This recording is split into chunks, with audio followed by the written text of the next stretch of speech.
Hello, my name is Mary. I'm 65 years old, and what I'm about to tell you changed my life forever. After a terrible fight, my husband left me stranded at the airport, alone, terrified, and unable to speak a single word of French.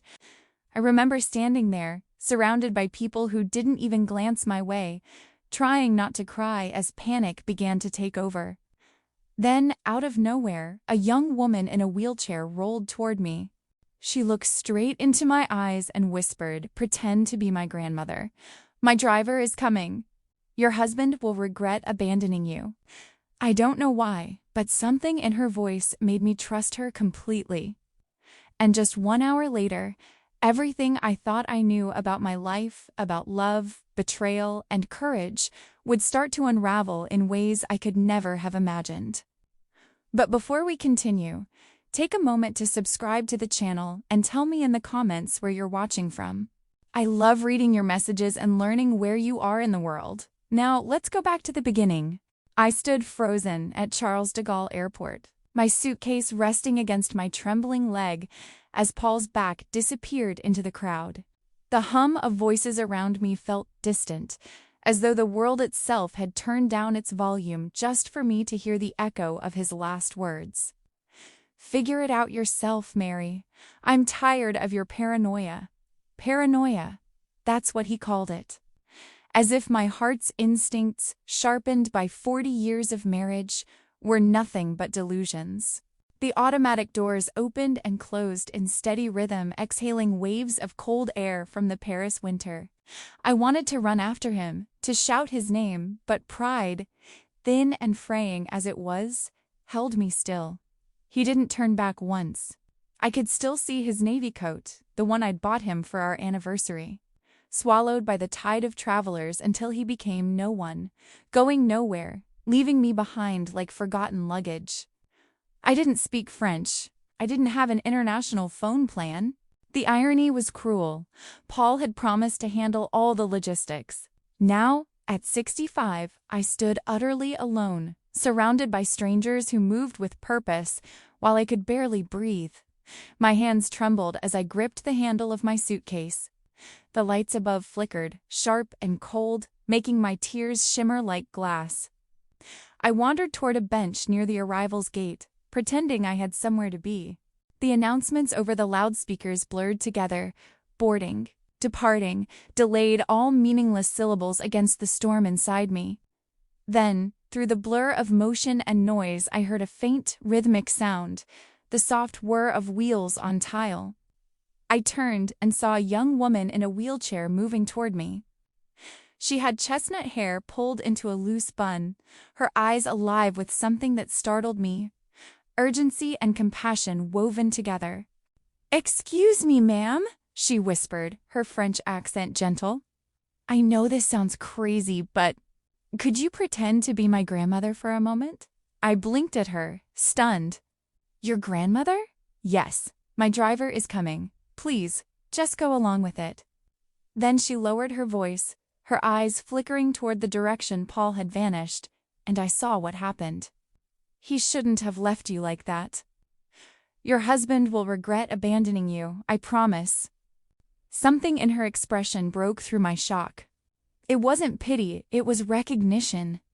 The kind of look one wounded soul gives another when words are too small for the ache between them. I nodded before I even understood why. "Grandma," she called out, her voice suddenly bright and warm. She reached out her hand, and without thinking, I took it. Her palm was small and steady, grounding me in a way I hadn't felt in years. A sleek black car pulled up to the curb, and a driver stepped out, loading my suitcase without question. The girl smiled, relief flickering in her eyes. "See?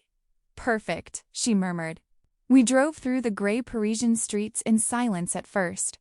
I watched the city rush by, the cafes, the rain-soaked cobblestones, the people walking briskly with umbrellas like little domes of color against the gloom. It was beautiful, but I felt hollow, like a ghost passing through a life that no longer belonged to me. After a while, the young woman spoke. "My name's Clara," she said softly. "You don't have to talk if you don't want to. I just didn't want you to be alone." Her words cracked something open inside me. "I don't even know what just happened," I confessed. My husband, he said he needed space. And then he just left." Clara turned her wheelchair slightly to face me, her gaze steady. "No one deserves that, especially not someone who still believes in love."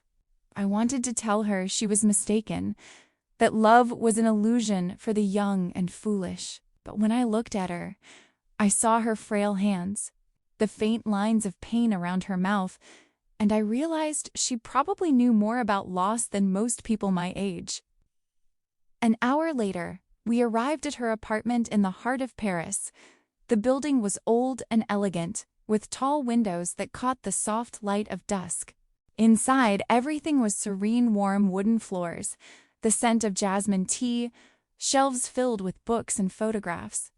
Clara moved through the space with practiced grace, her chair gliding silently over the floor. "Sit," she said gently, pointing to a velvet armchair near the window. "I'll make tea." I obeyed like a child, too tired to argue. When she returned with 2 cups, I noticed her hands shook slightly as she set mine down. "You helped a stranger today," I said softly. She smiled. "Sometimes strangers need each other more than family." We sat in comfortable silence, sipping tea as the city lights flickered on outside. I felt the warmth seep into my palms, my heart easing for the first time since Paul's cold departure. But then, Clara's voice broke the calm. "Mary," she began. She'd learned my name from the airline tag on my suitcase. "There's something I need to tell you." I looked up, confused. "That man you were with at the airport," she said carefully. "The one who walked away. I recognized him." My breath caught. Recognized him? How? She opened her laptop and turned it toward me.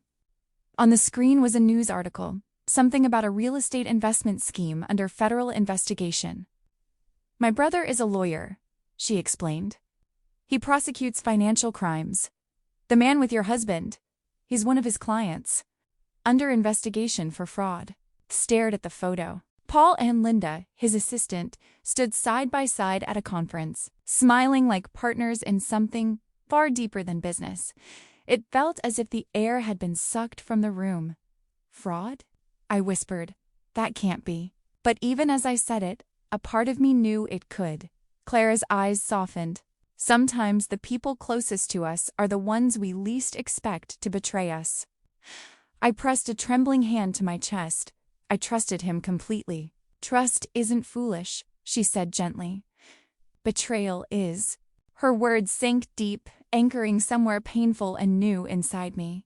That night, long after Clara had gone to bed, I stood at her window watching the city glitter. I thought of 40 years of shared meals, shared dreams, and quiet compromises.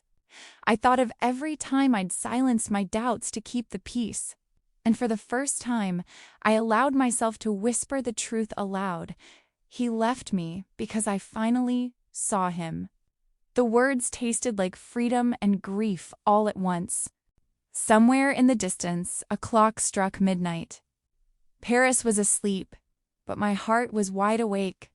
The teacup trembled between my hands, the fine porcelain clicking softly against the saucer as I stared at Clara.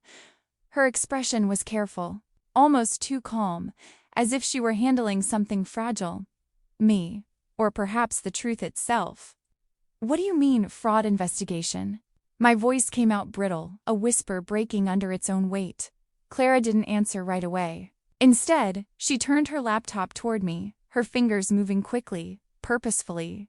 I watched the reflection of her screen flicker across her face, headlines, numbers, names. Then she stopped, enlarging a photo. There they were, Paul and Linda, standing side by side at a property investment conference 6 months ago. His arm rested lightly behind her back in a gesture that looked far too intimate for mere professionalism. The article beneath the image spoke of a real estate scheme, of shell companies and offshore accounts. I could barely breathe. No, that can't be," I whispered. My throat tightened as the room seemed to tilt slightly, the walls pressing inward. Clara's voice was steady, the voice of someone who had learned to keep calm when others fell apart. My brother Thomas prosecutes white-collar crime. He's been building a case against a network of people hiding assets through fake corporations. Some of the names in his files match those in this article. And the man in this photo with your husband, he's one of the suspects. I tried to speak, but the words tangled somewhere between disbelief and understanding. Paul wouldn't, I began, but the sentence withered before it reached the air. Clara waited, giving me the dignity of silence.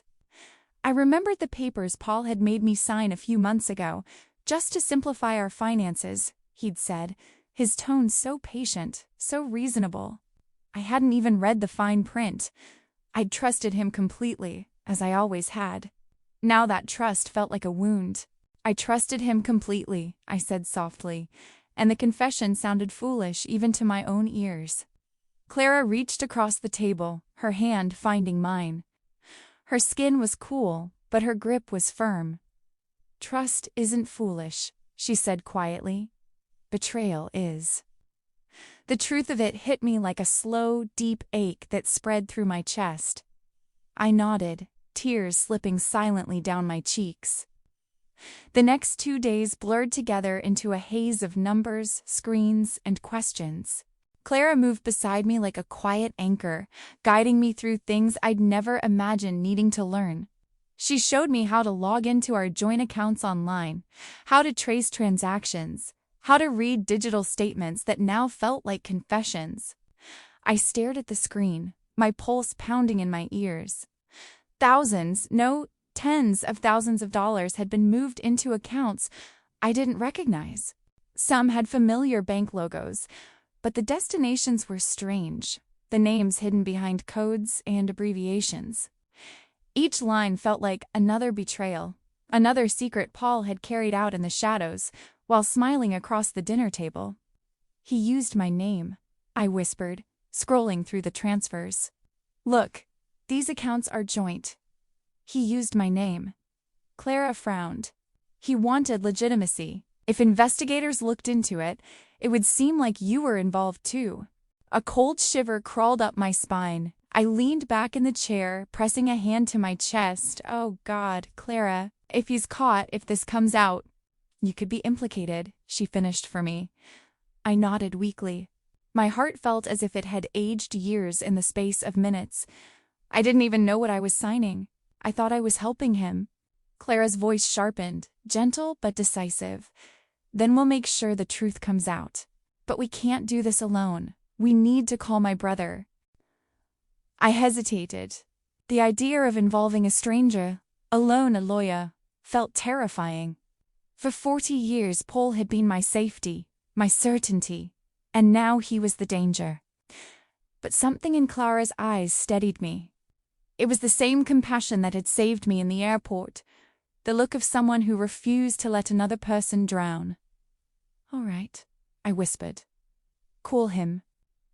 That evening, Thomas arrived. He was tall, impeccably dressed, with the kind of presence that filled the room before he spoke. His voice, calm and measured, carried both authority and warmth. Mrs. Henderson, he greeted me, shaking my hand. Clara's told me a little, but I'd like to hear everything from you. So I told him. I told him about the argument at the airport, the papers Paul had made me sign, the accounts we'd found. My voice trembled at first, but as I spoke, something inside me began to shift. The shame that had been clinging to me like fog started to thin. Thomas listened without interruption, occasionally jotting notes, occasionally glancing at Clara. When I finished, he exhaled slowly, his brow furrowed. Mrs. Henderson, he said carefully, I think your husband is using your accounts to launder money.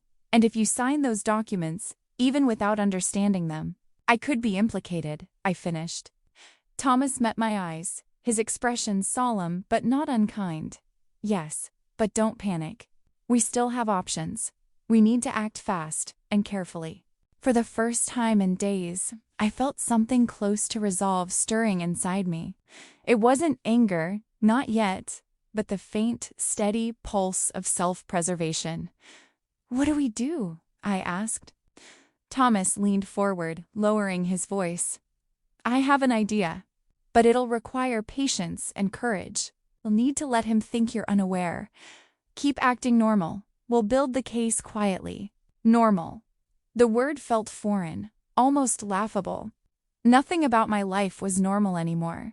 Before I could respond, my phone buzzed on the table, vibrating so sharply that all three of us looked at it. The screen lit up with a name I knew too well. Paul. The message read, "Come home. We need to talk about our future." For a long time, I just stared at those words. Our future. The irony burned through me. After everything I'd just learned, he still had the nerve to speak of a shared future, as if the past 3 days had never happened, as if my trust were still intact. Clara watched my face carefully. What are you going to do? I looked at her, at Thomas, then down at my hands. They were trembling again, but this time it wasn't fear. It was something stronger. Determination. I don't know yet, I said softly. But I won't be the woman he left behind at that airport ever again. The teacup on the table had gone cold, untouched. I reached for it anyway, holding it steady in both hands. Outside, the Paris's rain began to fall against the window, soft, persistent, cleansing. And for the first time since my world had shattered, I felt a quiet certainty. The pieces of this puzzle would lead me not only to the truth about Paul, but back to myself. I looked at Thomas and Clara, the air thick with unspoken fears. My fingers twisted together in my lap, my pulse echoing somewhere deep in my throat. Fear still pulsed inside me like a second heartbeat, but this time it mixed with something new, something darker and steadier. Rage. Not the wild kind that burned out quickly, but a quiet, coiled fury that knew how to wait. What kind of idea? I asked, my voice steadier than I felt. Thomas studied me carefully, his expression thoughtful, calculating but kind. He leaned forward, elbows resting on his knees. We make him think you're oblivious. You go home, act normal, but document everything. Every transaction, every conversation. You play the wife he expects, sweet, trusting, forgiving. Meanwhile, you'll be collecting evidence. I stared at him. I can't just pretend, I began, shaking my head. You don't understand what it's like to live inside that kind of silence. To smile when every cell in your body wants to scream? Clara reached out, her hand resting gently on my wrist. Yes, you can, she interrupted softly, her eyes glistening. You're stronger than you know. I see it in you, Mary. Her words settled into me like a promise I hadn't realized I was waiting to hear. Stronger than you know. I'd spent a lifetime being gentle, soft-spoken, forgiving. But strength didn't always come with noise or defiance. Sometimes it lived quietly, surviving years of disappointment without ever giving up hope. For 40 years, I'd been the peacekeeper, the one who smoothed the edges, calmed tempers, made excuses. The understanding wife who saw the best in Paul, even when he didn't deserve it. I had been his mirror, reflecting back the version of himself he wanted to believe in. But abandoning me in a foreign airport? Stealing from our life savings? That wasn't just betrayal, it was erasure. He'd taken everything we'd built and turned it into a lie. I lifted my chin. I'll do it, I said quietly. Tell me what I need to know. Thomas exchanged a brief, approving look with Clara before pulling out a slim notebook. He opened it to a page full of notes and diagrams. For the next several hours, he walked me through everything. How to photograph documents discreetly without drawing attention. How to store files securely. How to record conversations within legal boundaries. He even showed me how to notice patterns when Paul logged into certain accounts, what kind of calls he took late at night. He spoke in calm, measured tones, his patience a balm to my anxious thoughts. Your kindness is your strength, Mary, not your weakness, he told me. Use it. Let him think you're too trusting to suspect anything. That's your advantage. I nodded, letting the words sink in. I had spent my entire life believing my gentleness made me vulnerable. But now, for the first time, I saw how it could be a disguise's shield he'd never see coming. Clara disappeared into her bedroom and returned with a small velvet box. Inside lay a delicate silver pendant shaped like a leaf, simple and lovely. "It's a recording device," she explained, fastening the chain around my neck. "It records for 12 hours straight. Just press here." She showed me a nearly invisible indentation on the side. "Wear it always. You're not alone anymore." Her words made my throat tighten. I hadn't realized how lonely I'd been until someone reminded me I wasn't. 3 days later, I stood in the departure lounge at Charles de Gaulle, a single suitcase beside me. My hand shook as I handed my passport to the attendant. But my heart, though heavy, beat with resolve. The familiar ache of homecoming pressed against my ribs, only this time, home wasn't a place, it was a battlefield. Paul was waiting for me at Logan Airport, leaning casually against the car as if nothing had happened. When he saw me, he broke into a smile that used to make my heart flutter. Now it made my stomach twist. "Mary," he called, hurrying forward to take my bag. "Oh, sweetheart, I've missed you." I let him embrace me. His arms were warm, his scent familiar, and for a fleeting second, I almost believed it, the illusion of us. But the warmth turned cold when I remembered that the man holding me had stolen more than money. He'd stolen my trust. "I'm so sorry, honey," he said as we walked to the car. The stress got to me. Linda helped me realize what an idiot I was. Of course Linda helped, I thought bitterly. The name fell into my mind like poison.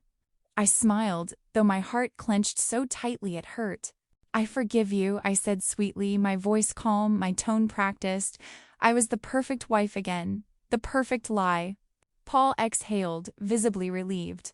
"I knew you'd understand. That's what I love about you, Mary. You never hold grudges." I forced a laugh. "You know me."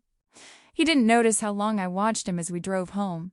The way his fingers tapped nervously on the steering wheel, the flicker in his eyes when his phone buzzed and he turned it face down without reading the message.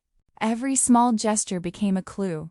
Back at the house, everything looked exactly as I'd left it, too neat, too still, as if frozen in time. I set my bag down in the hallway and caught my reflection in the mirror. The pendant around my neck glimmered faintly under the light. Dinner was quiet. Paul talked too much, filling the silence with apologies that felt rehearsed, polished smooth by guilt. He told me he'd been under pressure, that a deal had gone wrong, that Linda had been helping him manage the fallout. "I just need a few weeks," he said between bites. "Once everything settles, we'll be fine again. You'll see," I nodded, smiling gently. "Of course, dear." He seemed reassured by my compliance. But inside, my thoughts were razor sharp. Every word he spoke was a thread I could follow later, every lie a breadcrumb on a trail leading to the truth. That night, when he finally drifted into sleep, I lay awake listening to the rhythm of his breathing. I wondered how many nights he'd slept beside me after transferring money into secret accounts. How many times he'd kissed me with deceptions still fresh on his conscience. Around midnight, I slipped out of bed and padded softly through the house. The floors creaked under my bare feet. Moonlight filtered through the blinds, silvering the walls. In his study, the air smelled faintly of coffee and printer ink. It was then I noticed it, a drawer on the left side of his desk, one I'd somehow never paid attention to before. It had a tiny keyhole, locked. My pulse quickened. I crouched beside it, fingertips brushing the handle. What was he hiding there? Contracts? Bank statements? Something told me this drawer was the heart of everything. I straightened slowly, the pendant at my throat cool against my skin. I pressed the tiny indentation Clara had shown me, hearing the faintest click as the recording began. In the stillness of that room, surrounded by shadows and secrets, I felt something inside me change. Fear was still there, yes, but it no longer ruled me. Beneath it pulsed something steadier, something that had slept for far too long. I wasn't just surviving anymore. I was preparing. I looked at the locked drawer one last time, whispering to the dark, "You taught me how to trust, Paul. Now you'll teach me how to fight." And as I turned off the light and closed the door behind me, I realized that for the first time in decades, I wasn't walking away from something. I was walking toward myself. The next morning, I rose before the sun. The house was still, wrapped in the soft quiet that only exists between night and morning. I stood in the kitchen, my hands moving automatically, measuring flour, cracking eggs, stirring blueberries into the batter the way I had done for 40 years. The smell of vanilla filled the air, mingling with the faint hum of the refrigerator. Blueberry pancakes, his favorite. I poured the batter onto the griddle, listening to the sizzle as the edges turned golden. It was strange how ordinary it all seemed, how betrayal could live side by side with ritual. Paul appeared in the doorway, his tie undone, his hair damp from the shower. "You're too good to me," he said, leaning down to kiss my forehead. I smiled, though every muscle in my face resisted. My stomach churned, but I managed to sound light, playful even. "That's what 40 years of marriage means," I replied. He chuckled, unaware that my heart was pounding so loudly I was afraid he could hear it. As he sat down at the table, I placed the pancakes in front of him and watched him eat. I wondered how many times I'd looked across that same table, believing in him. Now, every bite he took felt like a lie I was feeding. When he rose to shower again before work, humming faintly, I exhaled the breath I'd been holding. I had maybe 15 minutes. My hands trembled as I reached for the phone and dialed the locksmith's number I'd found the night before. "Good morning," I said, forcing calm into my tone. "I've misplaced the key to a jewelry box. Sentimental value. Could you come by today?" The man's voice on the other end was friendly, practical. "I can be there within the hour, ma'am." "Perfect," I whispered. When he arrived, I guided him quietly to Paul's study. The air smelled faintly of cedar and aftershave, his space, his sanctuary. I pointed to the locked drawer on the left side of the desk. "It's this one," I said. I think the lock jammed. He knelt, tools clicking softly. "Shouldn't take long." My palms were slick with sweat. Every sound in the house seemed amplified, the rush of water upstairs, the creak of the floorboards, the steady beat of my heart. Finally, there was a soft metallic snap. The drawer slid open. "Got it," the locksmith said cheerfully. "You're all set." "Thank you," I murmured, slipping him a generous tip and ushering him out before Paul could come downstairs. When the front door closed, silence rushed back in. I turned slowly toward the open drawer. Inside were folders, neat, precise, labeled in Paul's handwriting. Bank statements, property deeds, a small black phone with no logo, a burner. I sat down, knees weak, and began to sift through the papers. My vision blurred as I recognized the bank names, our banks, our accounts, transactions to unfamiliar entities, signatures that were mine, but not mine. The property deeds bore Linda's name, purchased under shell companies, Florida, Nevada, Switzerland. A dizzying wave of nausea hit me. For a moment, I pressed a hand to my chest, fighting the urge to scream. Then I remembered Thomas's words, "Document everything." I pulled out my phone, the pendant cool against my skin, and began taking photos. My fingers shook so violently that a few came out blurry. I steadied myself, exhaling slowly, one image at a time. When I finished, I texted the photos to Thomas with a single message. "Found these in his study. What do I do next?" His reply came almost instantly. "Stay calm. Don't let him know you found anything. I'll call you in 5 minutes." The phone rang before I could even set it down. His voice was urgent, but controlled. "Mary, this is bigger than we thought. These properties, the transfers, they connect to a wider network. Don't confront him yet. Please." Let me coordinate with the authorities. My lips parted to respond, but before I could, I heard the water shut off upstairs. Panic rushed through me. He's coming, I whispered. Then act normal, Thomas said. Whatever happens, record everything. The line went dead. I barely had time to slide the drawers shut before Paul came down, whistling faintly, his shirt crisp, his smile easy. "You're quiet today," he said, sipping his coffee. "Just thinking," I replied. And for once, that was true. The morning passed in a blur of small talk and routine. I clung to normalcy like armor, but fate has a cruel sense of timing. That afternoon, as I was arranging flowers in the living room, the doorbell rang. When I opened it, my blood ran cold.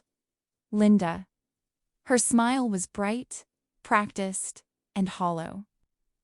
"Mary, Paul didn't mention you were home. Surprise," I said warmly, though my pulse hammered in my throat. Every instinct screamed that this woman was a predator, polished and dangerous. "I thought I'd drop by to discuss some paperwork," she continued smoothly, stepping inside without waiting for an invitation. Paul appeared behind me, his expression flickering between surprise and discomfort. "I didn't know you two knew each other well enough for visits," I said, keeping my voice light. Paul laughed awkwardly. "Linda and I have been working closely lately, business stuff. Nothing exciting." I gestured toward the living room. "Coffee?" "Please," she said, settling into the armchair like a queen in her throne. I brought out the tray, 2 cups, sugar, cream, and set it gently on the table. My pendant was already recording, the tiny red light hidden beneath my blouse. Paul cleared his throat. "Linda and I have been discussing a business opportunity, some property investments in Florida." I stirred my coffee, pretending indifference. "With whose money?" I asked innocently. Linda's eyes met mine, sharp and assessing. "Joint ventures, of course," she said smoothly. "Paul's been so smart about diversifying. You must be proud of him." Proud, the word tasted like ash. I smiled sweetly, though inside my thoughts were a storm. "He's always been ambitious," I said softly. For a moment, silence stretched between us. Then Linda rose, adjusting her purse strap. "Well, I'll let you two get back to your evening." "Always a pleasure, Mary." Her perfume lingered after she left, expensive, suffocating. Paul stood by the window, staring down at his phone. His face had gone pale, his lips tight. "Everything okay, honey?" I asked gently. "Fine," he snapped. "Stop hovering." I froze, then nodded, stepping back. "Of course." He disappeared into his study, shutting the door behind him. I waited, listening to the muffled hum of his voice on a call, words too low to make out. My heart ached, not for the man he was now, but for the ghost of the man I once believed him to be.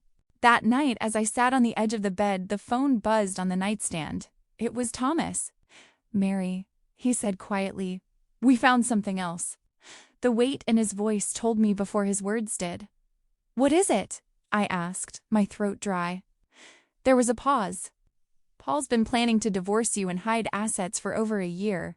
He's been shifting property ownership, falsifying documents, and preparing to claim insolvency in your name." The room tilted. For a long moment I couldn't speak. The air around me seemed to vanish. "He was planning this," I whispered, "even before Paris." "Yes," Thomas said softly. "He's been building an exit strategy. But now we have proof. We're stopping." I nodded slowly, though tears blurred my vision. When the call ended, I sat there in the dim light, the quiet broken only by the soft ticking of the clock. My whole life, the laughter, the dinners, the shared dreams, felt like pages of a book someone else had written. But beneath the sorrow, another feeling began to bloom. Faint, but steady. Determination. If he had been planning my destruction for a year, then I would spend whatever time it took to rebuild myself from the ashes he left behind. The betrayal had broken something in me, but it had also awakened something fiercer, something honest.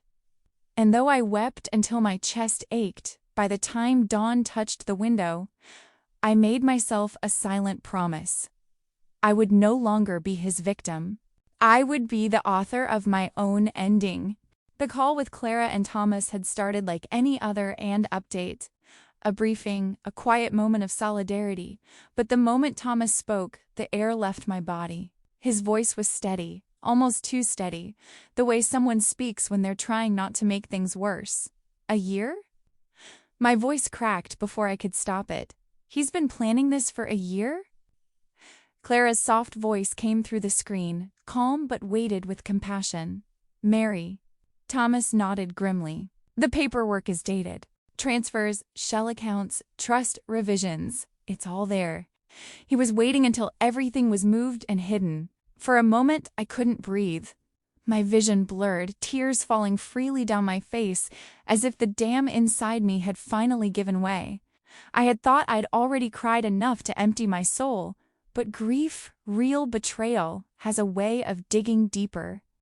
Every kindness Paul had shown me now shimmered with poison. Every word of reassurance, every night he'd held my hand and said, "We'll be okay, Mary," had been a lie carefully spoken to a woman he was quietly erasing. All those times he was so patient with me, I whispered, choking on the words. When I was sick, when I was painting again, when I started volunteering at the shelter, I thought he was proud of me, Thomas. I thought he loved that I still had a heart. He used your heart against you, Clara said softly. That's what men like him do. They hide behind affection until they've taken everything they want. My reflection in the video window didn't look like me anymore. My face was blotched and tired, eyes swollen from too many sleepless nights. I felt ancient, and yet something beneath that grief flickered, a pulse of fire, small but undeniable. What happens now? I asked finally, my voice breaking somewhere between despair and defiance. Now? Thomas said gently. Now you stay strong a little longer. We're almost ready. But I was so tired of being strong. Strength had kept me quiet for 40 years. It had made me patient when I should have demanded truth, forgiving when I should have walked away.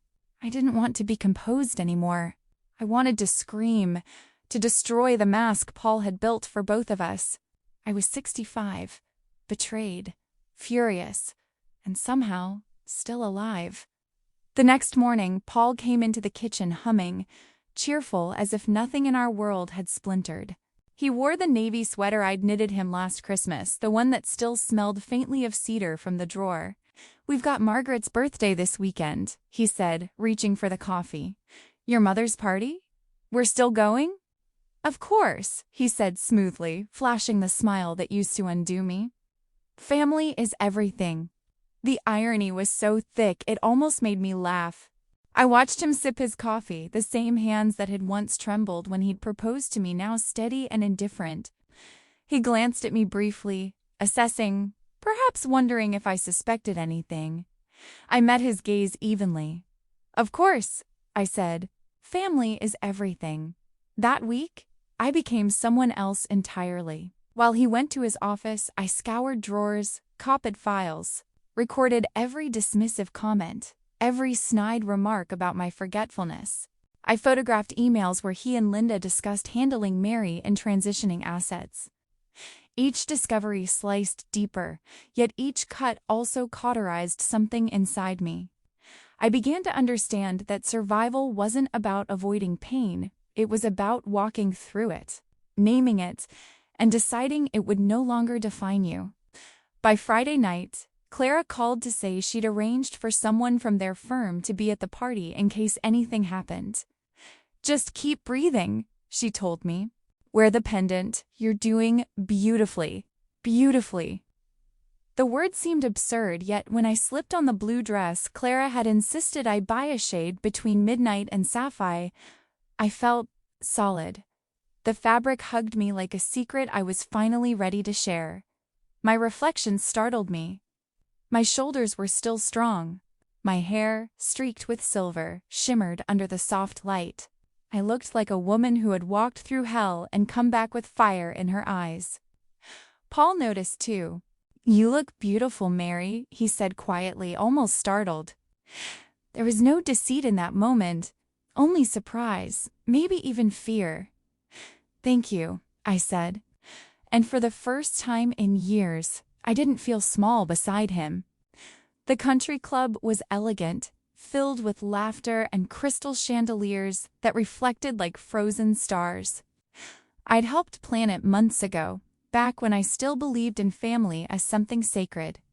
Now, the place felt like a stage one where I was finally done playing the dutiful wife. Margaret, frail but radiant at 90, spotted me first. "Mary, dear," she said, her thin hand reaching for mine, "you're glowing. What's your secret?" I smiled softly. "I've finally learned to stand up for myself." She studied me for a long moment, her old eyes bright with something that looked like understanding. "Good," she said simply, squeezing my hand. "It's never too late."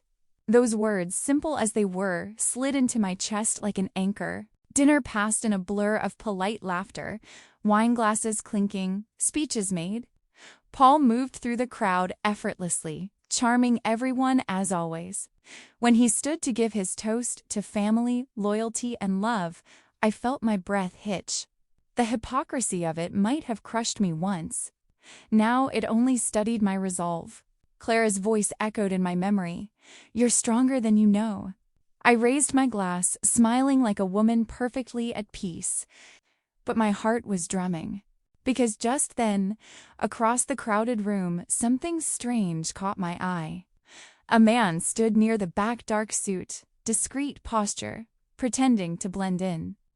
Recognition struck me like a jolt of electricity. The locksmith. He was the same man who had opened Paul's locked drawer, the man I'd told my whole lie to about the jewelry box. But tonight, he wasn't carrying tools. He was talking quietly with someone else. Thomas. My pulse surged. For a second, the world narrowed to that single connection, the two of them in quiet conversation, like a thread finally tightening between my two realities. Paul's voice rang out again, his toast finishing with false sincerity, but I barely heard it. Because in that instant, I understood something profound. I was no longer waiting to be rescued. They weren't there to save me. They were there to witness me save myself. And as I looked around that glittering room, at the family who'd never really seen me, at the man who'd built his empire on my silence, I realized something else. I wasn't afraid anymore. The woman Paul thought he could manipulate, dismiss, and erase no longer existed. Something had already shifted quietly, irrevocably, and the night was far from over. My blood ran cold. For one suspended heartbeat, it felt as if every nerve in my body turned to glass. The edges of the room blurred, the laughter, the clinking of glasses, the low murmur of conversation, all fading beneath the roar of my pulse. Across the sea of faces and candlelight, Thomas caught my eye. His expression was unreadable, but then he gave the smallest nod. It was barely perceptible, but I understood. "Trust me." My fingers tightened around the stem of my wine glass, grounding myself.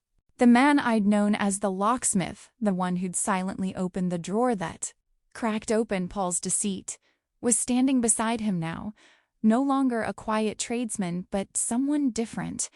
His stance, his eyes, his authority, it was unmistakable.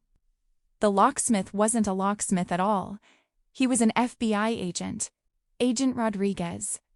And in that moment, the world tilted.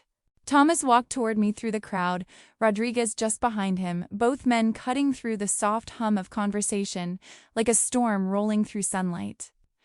I caught the faintest flash of something on Rodriguez's belt credentials, perhaps, glinting briefly before he tucked them away again. Paul turned at the movement, the easy charm still fixed on his face for the audience, but his smile faltered when he saw who approached. It was a subtle thing at first, just a twitch at the corner of his mouth, but then the color drained from his face completely. "Paul Henderson?" Rodriguez said quietly, his voice low but unmistakably firm. "We need to talk." The entire moment seemed to crystallize, the music still playing faintly in the background. The soft chatter of guests oblivious to the fracture opening at the center of the room. A waiter passed by, pausing as if sensing the sudden shift in air pressure. Around us, life continued, but our little corner fell into absolute silence. Paul blinked, swallowing hard. "This is a family event. So is fraud, apparently," Rodriguez interrupted, calm but sharp. "Sir, we have questions about property transactions and account transfers connected to several Florida investments."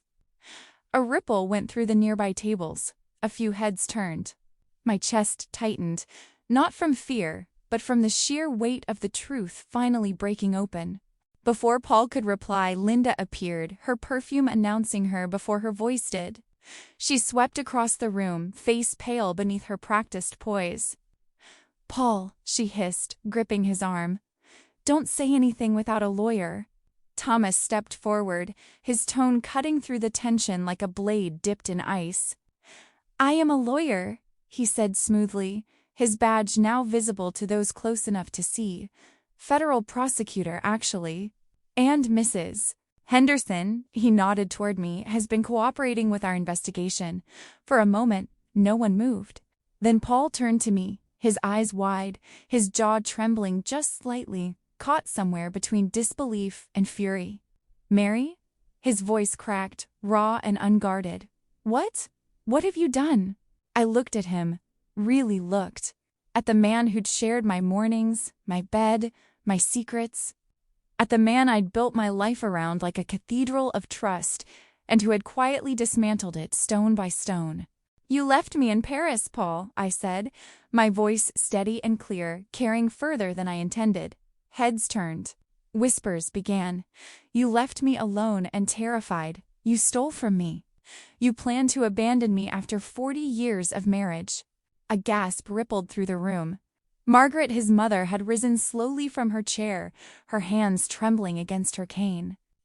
Her eyes searched his face, as though she could will her son into being the man she believed him to be. "I don't know what lies," Paul began, but I didn't let him finish. I reached into my clutch, pulled out my phone, and with a single tap, the sound of his voice filled the room. "Phase her out slowly. Make sure the accounts are cleared before she notices anything." Then Linda's voice followed, clipped and confident. "She's too soft to suspect it. Once the transfers are complete, you can file." She crumbled quietly. The room froze. The music had stopped. Waiters stood still, guests stared wide-eyed. Even the chandeliers seemed to hum with stunned silence. Paul's face contorted, searching for words, but there were none left to twist. Margaret began to walk toward us, her cane tapping rhythmically against the polished floor. Tap, tap, tap, tap. The sound echoed in the heavy, quiet, slow, and deliberate, like judgment itself. When she reached her son, she stopped. The years showed in her posture, in the small tremor of her chin, but her voice was steady when she spoke. "Paul," she said softly, heartbreak threading through each syllable. "Tell me this isn't true." He opened his mouth, but before he could speak, Linda's hand slipped from his arm. Her face had gone rigid, her eyes darting toward the exit. And then, without a word, she turned and bolted. Rodriguez was already moving. He pressed a finger to the small earpiece I hadn't noticed before. "Subject is running," he said into the radio. "Intercept." 2 agents appeared almost instantly from the crowd, blending from shadow to purpose, blocking the glass doors before Linda could reach them. The entire scene unfolded in surreal, almost cinematic clarity, like watching a story I'd never believed could belong to me. Paul's shoulders sagged. The fight drained out of him, leaving behind something pitiful, small. Guests began whispering, some sympathetic, others hungry for scandal. Cameras lifted discreetly. A woman I didn't recognize placed her hand over her mouth, horrified. And through it all, I stood still, my hands trembling but my spine unbent. For once in my life, I didn't shrink. I didn't apologize. I simply stood in the truth. Then came the twist that no one, least of all me, expected. Margaret turned her gaze from her son to me. Her eyes were glossy, but not with tears. There was something else there, weariness, regret, maybe guilt. She reached for my hand. "Mary," she said quietly, her voice breaking in a way that silenced even the whispers. "I need to tell you something." My breath caught. "I've known about Linda for 6 months." The words landed like a second betrayal, smaller, quieter, but cutting in a different way. "You knew?" I whispered. Her grip tightened. I didn't know how deep it went. I thought it was a foolish fling, that it would end. I thought confronting him would only make it worse. I wanted to protect you, in my own way. Her voice trembled then, frail but sincere. But I see now that silence only protected him. Around us, the agents were leading Paul away, the crowd parting to let them pass. Rodriguez gave me a brief, steady look, a silent acknowledgement. Justice, at least partially, had begun. As they took Paul's arm, he turned once more toward me.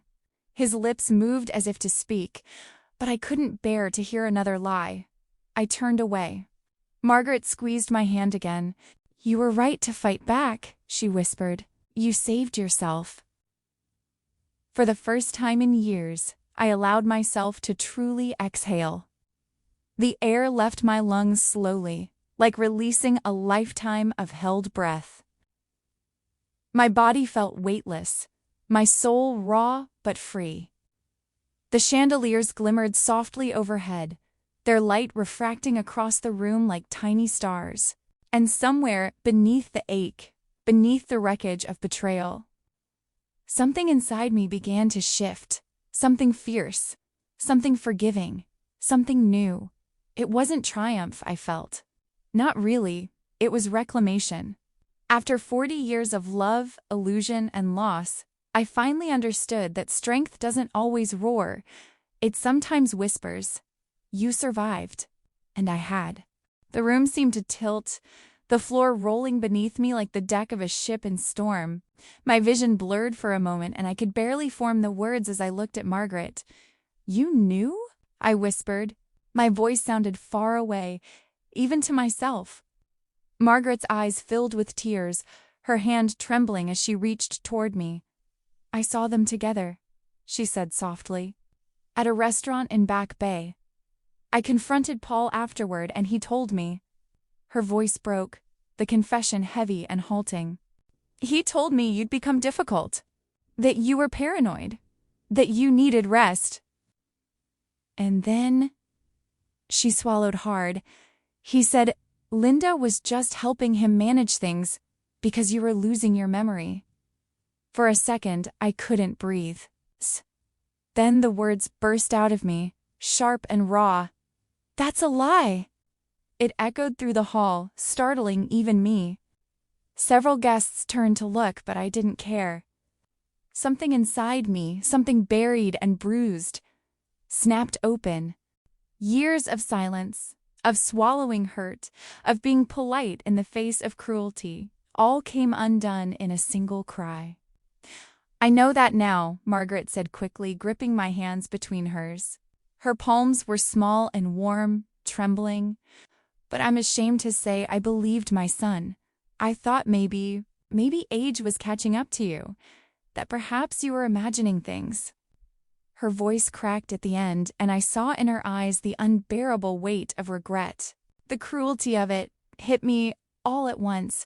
How Paul hadn't just betrayed me financially or emotionally, but had woven a web of lies so carefully that he'd isolated me from everyone who loved me.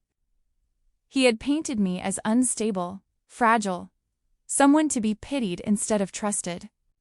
He had gaslighted not only me, but the people around me, turning my world into a hall of mirrors where nothing reflected truth.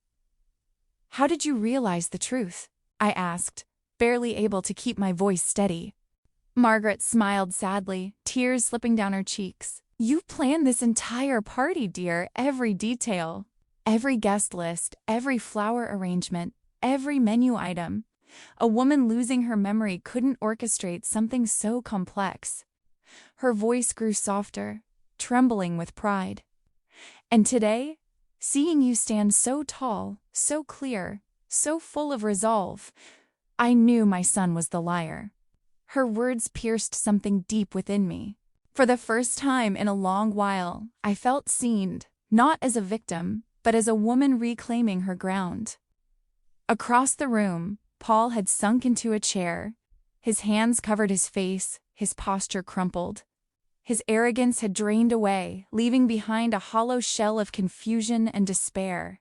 He looked smaller than I'd ever seen him, diminished, almost boyish, as if the decades of deceit had finally collapsed under their own weight. Thomas, standing nearby, cleared his throat. "The properties," he announced, his voice calm but commanding enough to carry through the murmuring crowd, "are being seized. The accounts have been frozen. Mrs. Henderson's name has been fully cleared of any wrongdoing." A sound rose behind him, half gasp, half relief from the family members gathered near. I felt the collective exhale of the room, though my own lungs still refused to work properly. My sister-in-law, Sharon, stepped forward hesitantly, clutching a clutch purse against her chest as if for protection. Her eyes were red-rimmed, guilt flickering in them like candlelight. "Mary," she said, her voice quivering, "I owe you an apology. Paul told us you were becoming confused. He said you'd started forgetting things, misplacing money, repeating yourself. We believed him." Her chin trembled. I believed him. Others came forward after her, cousins, nephews, old friends, all speaking in fragments, each one a needle through my heart. "He told me you were under too much stress. He said you'd been acting strange. He said he was worried about you." Piece by piece the picture formed, a mosaic of deceit carefully arranged to make me invisible. I hadn't just been betrayed. I had been erased. The realization burned. I felt anger rise, not the chaotic kind that destroys, but the clean, righteous kind that clarifies. I had been isolated so gradually, so subtly, that I hadn't even noticed. That was the brilliant sand, the cruelty of Paul's manipulation. He hadn't needed to imprison me. He'd simply convinced me that no one would believe my truth. I turned to Rodriguez. "Where's Linda?" "In custody," he replied. His tone was steady, professional, but something flickered behind his eyes. "But Mrs. Henderson?" He hesitated. "There's something else you need to know about her." Before I could ask what he meant, I heard the faint hum of wheels against the polished floor. Clara had arrived, her presence grounding me instantly. She moved toward us with quiet strength, her eyes full of concern and something else. Resolution. "Linda isn't just Paul's accomplice," she said gently. "Show her the file, Thomas." Thomas nodded, opening his leather briefcase. The air seemed to tighten as he pulled out a folder thick with documents and photographs. He handed it to me, but when my hands shook too much to hold it steady, Clara took over, flipping the pages slowly. There, printed in stark color, were images of Linda, but not the Linda I knew. Different hair, different names, different cities. One photograph showed her with a wealthy-looking man in San Francisco. Another, in New York, under another alias entirely. Then again in Miami and Chicago, always in elegant clothes, always by the side of someone older, established, trusting. I could feel my throat closing as I whispered, "She's done this before?" "4 times in 8 years, Thomas said quietly. "You're the first wife who fought back." For a long moment, no one spoke. Even the room itself seemed to hold its breath. Then Paul lifted his head, his face blotched with disbelief. "But she loved me," he said hoarsely, his voice trembling. She said we were going to start a new life together." Rodriguez met his gaze, his tone flat and unyielding. "She's a professional con artist, Paul. You were the mark, and you made it easy by betraying your wife." The truth hit Paul like a physical blow. His eyes went glassy, unfocused. His mouth opened, then closed again, as though words had abandoned him. I watched him silently, no triumph in my heart, only an aching sadness. Because even after all he'd done, I realized that his punishment wasn't the handcuffs or the exposure. It was the hollow realization that he'd been used by the very woman he'd chosen over love, loyalty, and decency. Rodriguez's radio crackled suddenly, breaking the stillness. "We have a problem," a voice said. "Linda's demanding to make a statement, and she says Mrs. Henderson will want to hear it." The room rippled with tension again. I stood there, motionless, feeling every eye on me. My heart pounded against my ribs, but this time it wasn't from fear. It was something else, anticipation, maybe even closure hovering just out of reach. Clara touched my arm gently. "You don't have to listen to her," she murmured. But I already knew I would. Because after all the lies, all the manipulation, all the silence, I needed to hear the final truth from the woman who had destroyed my marriage, and in doing so, had unknowingly set me free. The air in the room felt thick, almost liquid, pressing down on my chest. My hands were trembling, and I didn't know if it was anger, heartbreak, or disbelief that made them shake. Amanda's voice, steady but trembling at the edge, seemed to echo from a faraway place. My mind couldn't catch up to the reality unfolding in front of me. She was real, flesh and blood. A living reminder of everything Paul had buried under decades of deceit. Margaret's cane tapped once against the floor.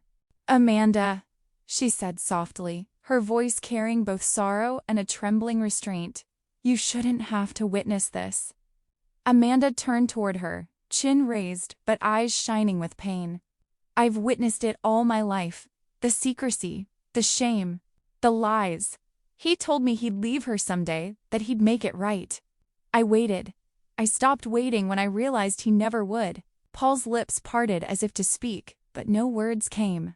His face was pale, drawn, utterly defeated. I couldn't bear to look at him. Every year of my marriage flashed before my eyes, the anniversaries, the quiet mornings, the hospital stays, the promises whispered over tea. All of it now seemed staged, rewritten by a man who had played two lives at once. Linda smiled faintly, watching the wreckage she'd created. "See? The truth always cuts deeper than betrayal." Rodriguez's voice was sharp. "That's enough. You've had your statement." But Amanda stepped forward, ignoring the tension. "No, please. I didn't come here to hurt anyone. I came because I needed to understand who my father really is, and now?" She looked at me, tears forming but refusing to fall. "Now I think I do." Something inside me softened. Beneath the fury, beneath the humiliation, I saw her for what she truly was, a young woman carrying the consequences of someone else's sins. She wasn't my enemy. She was another victim of Paul's cowardice. "I don't blame you," I whispered. The words surprised even me. They came from somewhere deep, a quiet place I'd forgotten existed. "You didn't choose this. Neither of us did." Amanda blinked, startled. "You should hate me. I've wasted too many years loving a man who wasn't honest," I said. "I won't waste another moment hating someone who just wanted the truth." Paul's head lifted. "Mary, please don't." My voice was steady now, low and certain. "You don't get to ask anything of me. Not anymore." He looked toward Amanda, reaching out, but she stepped back, her expression torn between pity and disgust. "You lied to both of us," she said quietly. "You could have been my father. You chose to be a stranger." Margaret's shoulders trembled as she sank into a chair. "Paul, how could you do this? How many more secrets must we uncover before you stop destroying the people who love you?" Paul said nothing. The silence that followed was unbearable, thick with every unsaid apology, every memory now tainted. Linda leaned back in her chair, eyes glittering with cruel satisfaction. "Now you see, Mary, you weren't the only one he betrayed. You just happened to be the one who fought back." Thomas stepped closer, his voice cutting through the poison. "Enough! Linda, You'll have your confession formalized. You've done your damage. But this, he gestured to Amanda and Paul, this isn't yours to manipulate anymore. Linda smirked but didn't argue. Rodriguez motioned to the guards and they led her out. The click of the door closing behind her left a hollow stillness in its wake. For a long moment, no one spoke. Then Clara's gentle voice broke through. Mary, you don't have to stay here. But I couldn't move. My body felt rooted, my mind spinning with fragments. Amanda's face, Paul's lies, Margaret's sorrow. Slowly, I turned to Amanda. What do you want from this? I asked softly. What are you hoping to find? Amanda hesitated. Closure, I think. Maybe even forgiveness. For him, for me, I don't know. I just needed to meet the woman who stood by him all these years, even when he didn't deserve it. Her honesty cut through the haze like sunlight through fog. I felt something within me unclench a release, quiet and profound. You're stronger than you think, I said. You showed up here knowing the truth might break you. That's something I couldn't do for a long time. Amanda's eyes shimmered. Maybe we're both done being afraid. Thomas cleared his throat gently. Mary, the financial matters are nearly resolved. Legally, you're protected. Emotionally. He glanced at me, hesitant. You'll need time. I've had a lifetime of waiting, I said, standing slowly. It's time I start living instead. Paul tried once more to speak. Mary, please listen. I never meant to hurt you. I was scared. I turned toward him, every ounce of tenderness drained away. You were scared of being seen for who you really are. I lived beside you for 40 years, and you never once trusted me with the truth. I gave you loyalty. You gave me silence. He flinched as though the words were blows. I did love you. I shook my head. No, Paul. You loved the comfort I gave you, the forgiveness. But love without honesty isn't love. It's just fear dressed up as devotion. Margaret wiped her eyes, whispering a prayer under her breath. She looked so small then, frail yet dignified, like a monument cracked but unfallen. Mary, my dear, she said, her voice trembling, whatever happens next, know that you are family to me. My son's actions do not define you, nor you, I said softly. I touched her hand. It was cold, trembling. You were deceived too. None of us deserved this. Rodriguez spoke quietly to Thomas, and then both men nodded. We'll escort Mr. Henderson for questioning, Rodriguez said. Mrs. Henderson, we'll need your statement later, but for now, take some rest. I nodded numbly. As they led Paul away, Amanda watched in silence, tears slipping down her cheeks. Our eyes met once more, and in that shared glance was something neither of us expected. Understanding. A bridge, fragile but real. When the door closed, Clara rolled closer, her hand reaching for mine. You did it, she whispered. You faced everything. I don't feel victorious, I murmured. Just emptied. That's where healing begins, she said, in the emptiness. That's where you make room for something new. I turned toward the window. Outside, the first hints of dawn were brushing against the skyline, pale gold bleeding into gray. The night had taken so much from me, but the morning, quiet and fragile, felt like a promise. Margaret rose slowly, leaning on her cane. Mary, when you're ready, come stay with me for a while. My house feels too quiet these days. Thank you, I said, but I think I need to stand on my own for a bit. I've lived so long in someone else's shadow. It's time I see who I am without it. Amanda approached, hesitant. I'll be leaving tomorrow, she said, but if you ever want to talk, I'd like that. I smiled faintly. Maybe we both need a little time first, but yes, someday. She nodded, relief flickering across her face. Then she left, her footsteps soft, uncertain, like someone walking toward a life she'd never known she could have. When the room was finally empty, I sat down, feeling the weight of everything yet strangely lighter than before. For the first time in years, I wasn't defined by Paul's choices.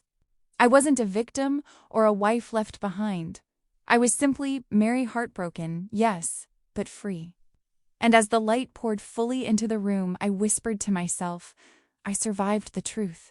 Now I'll survive the aftermath. Outside, the world kept moving, cars, voices, the hum of life, and I realized with quiet astonishment that I still had one too. Amanda entered the room with a quiet steadiness that immediately changed the air. There was no trace of the bitterness she had shown before, only something deeper now, something resolved. Rodriguez followed behind her, his tone calm but firm. She's been helping our investigation, he said, glancing toward me. For months, actually. Without her, none of this would have come together. I looked at her, truly looked at her. The girl, no, the woman who had been born from my husband's betrayal now stood before me as an unexpected ally. Her eyes, so much like Paul's in color, held none of his deceit. They were clear, brave, and filled with quiet grief. Why? The question escaped me before I even knew I was speaking. Why help investigate your own father? Amanda sat down across from me, folding her hands in her lap. Her voice trembled, but she didn't flinch, because he abandoned my mother when she got sick. She had cancer 3 years ago. She swallowed hard, and I could see the effort it took to keep her composure. He stopped the payments, stopped calling. She died alone while he was buying properties and taking trips with other women, including Linda. The room fell silent. I felt a weight press into my chest, a sorrow so profound it blurred the edges of the room. I had been betrayed, yes, but this young woman had been erased. A child denied a father's love. A mother denied compassion. I'm so sorry, I said softly, meaning it with every fiber of my being. Amanda shook her head. You have nothing to be sorry for. You were lied to, just like my mom was, just like I was. She turned toward Paul, who sat at the far end of the table, his face hollow, hands gripping the chair as though it were the only thing anchoring him to the world. You told her you'd leave your wife. You told her I'd be part of your real family. You promised her everything, and then you disappeared. Paul's lips trembled. His voice came out a whisper. Amanda, I did love your mother, but you loved yourself more, she said, her tone breaking just slightly at the end. You always did. Thomas stepped forward, his expression grave but filled with something like admiration as he looked at Amanda. When she noticed the payments had stopped, she started checking bank records. That's when she found Linda's name attached to the transfers. And when she followed the trail from Linda, she found the shell companies, the real estate deals, everything. Rodriguez nodded. She came to us with everything. We verified her findings. She's the reason this case exists. I turned to Amanda, astonished. You could have gone to court. You could have sued him, dragged his name through the mud quietly and been done with it. Why? Why go through all this? Amanda's mouth curved into a faint, sad smile. Because my mom taught me something before she died. She said, the best revenge isn't hurting people, it's making sure they can never hurt anyone else again. Her eyes glistened, but she held them open, steady and unflinching. I wanted to stop him from ruining another life the way he ruined hers, the way he nearly ruined yours. Her words washed over me like light through stained glass, painful but illuminating. For the first time, I didn't see her as a product of Paul's lies, but as someone rising above them. She had taken her grief and turned it into courage. Margaret spoke then, her voice trembling, each word carrying both heartbreak and hope. Amanda, she said softly, I didn't know about you. I wish I had, but you're my granddaughter. That's what matters now. Amanda blinked, as if the word granddaughter was a language she'd never heard before. For a moment, she looked utterly undone. I don't know what to say, she whispered. You don't have to say anything, Margaret said, her frail hand reaching across the table. You just have to let yourself be loved. I felt tears sting my eyes again. So much had been broken, so much taken, but somehow, amidst the wreckage, something beautiful was beginning to form. A new connection, a new truth. I stood, feeling the quiet strength Clara had once told me about rising fully inside me now. It wasn't fury that moved me, it was clarity. What matters to me, I said slowly, is making sure everyone knows the truth. Paul doesn't get to hide anymore. Linda doesn't get to vanish into the shadows. And I don't get dismissed as some confused old woman who didn't know what was happening under her own roof. Thomas smiled then, a proud, knowing smile. That's good, because that's where the third part of our plan comes in. I frowned, unsure. What plan? He leaned against the table.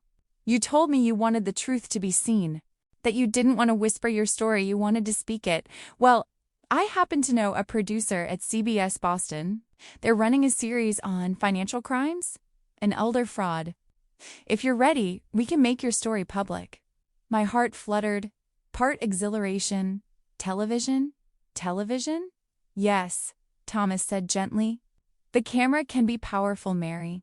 When people hear your voice, when they see what was done, they'll understand that betrayal doesn't have to end in silence.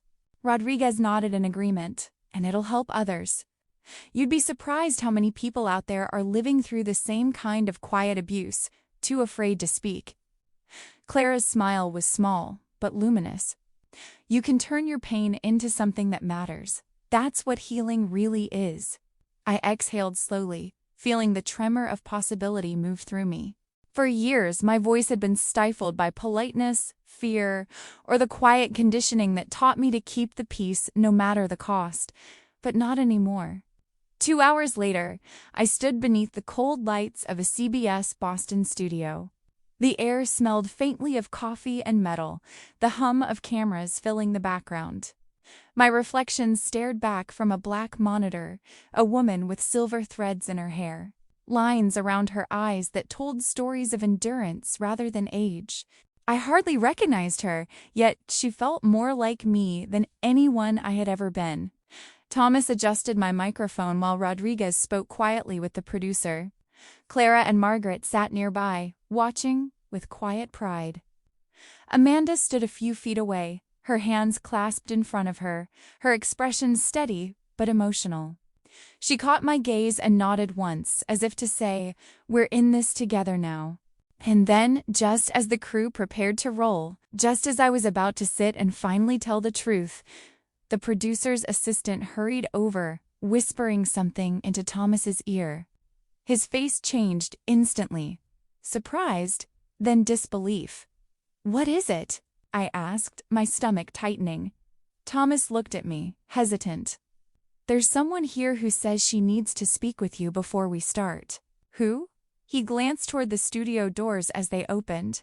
The bright hallway light spilled across the floor, and a silhouette appeared familiar, but impossible. It was a woman, elegant, graceful, moving slowly toward us as if stepping out of another life. For a moment, no one spoke. Even Rodriguez looked stunned. Amanda's breath caught audibly. That's not possible." The woman stopped a few feet away. Her voice was low, trembling but real.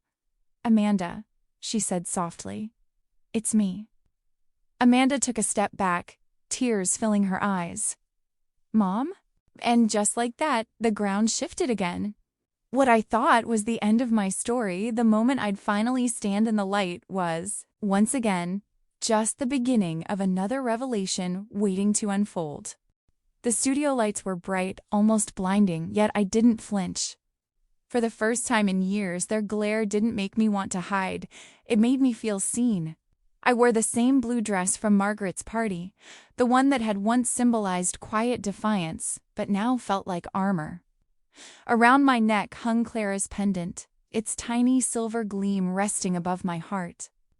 No hidden recorder this time, just the memory of everything I'd survived. In the front row sat my daughters, Sarah and Jennifer, who had flown in from California as soon as they'd learned the truth.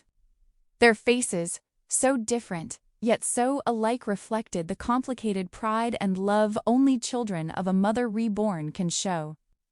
Beside them sat Amanda, my husband's daughter, my unexpected companion in redemption.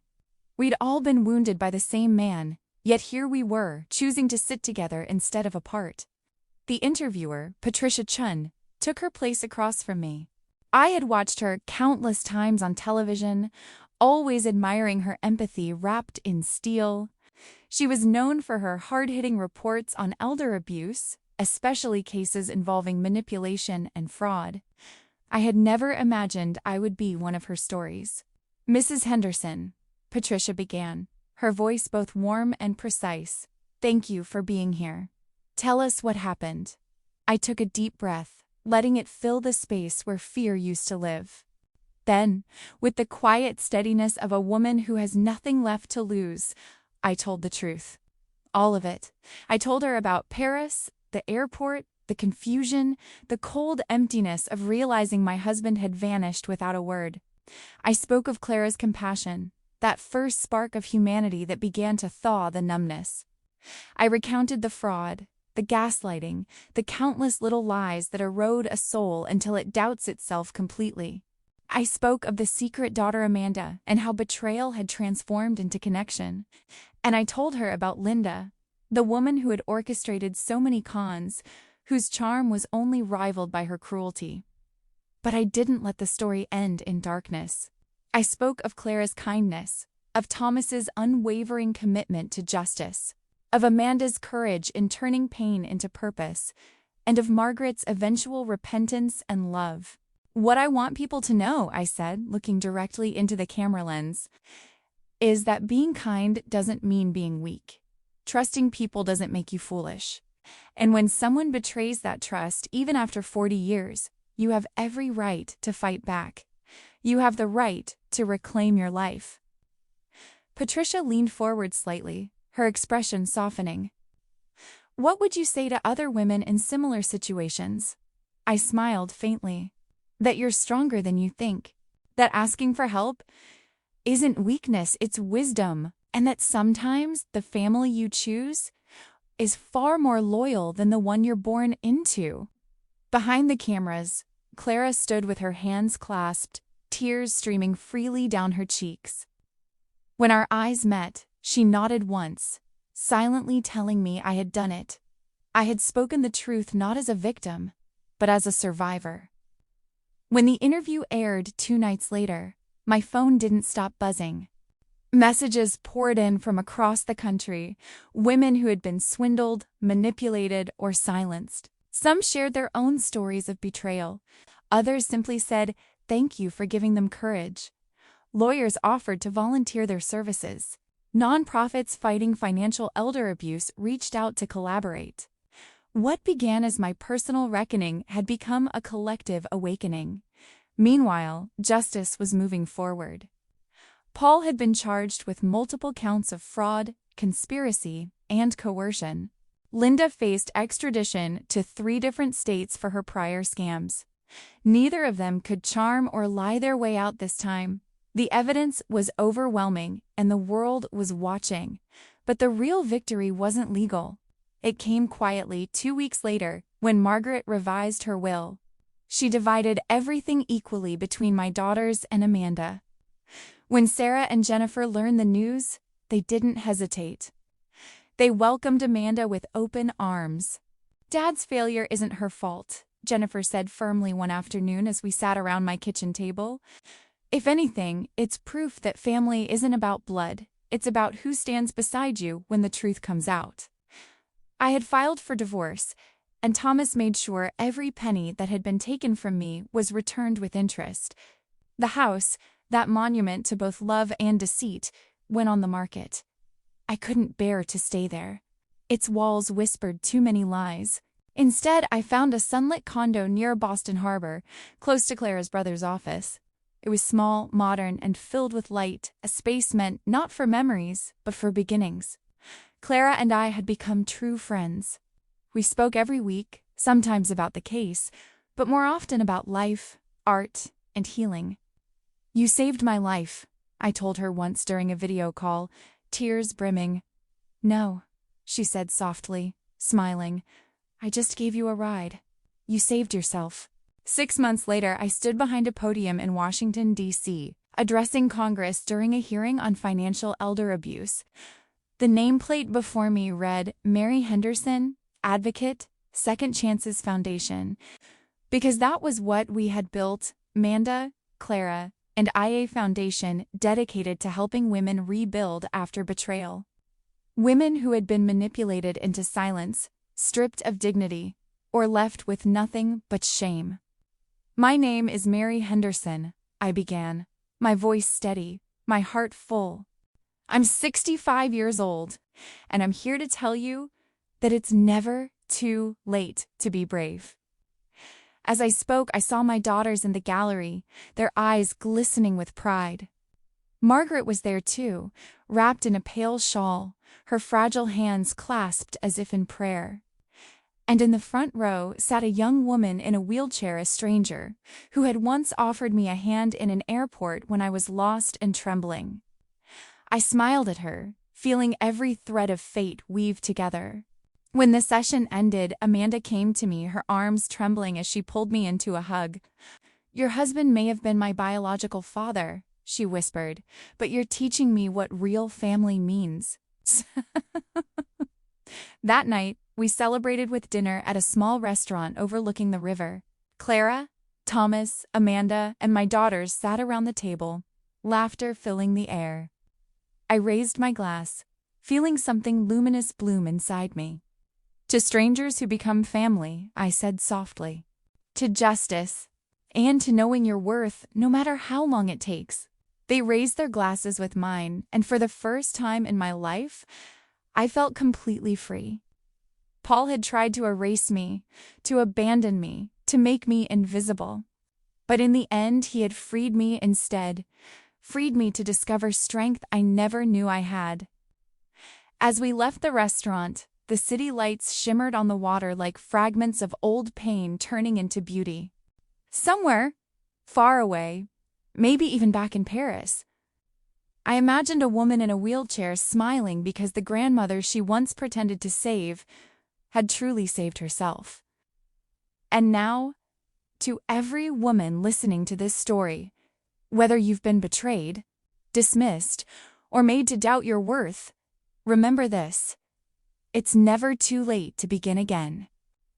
If Mary's journey touched your heart, subscribe to our channel to hear more stories of courage, resilience, and the quiet power of women who rise after being broken.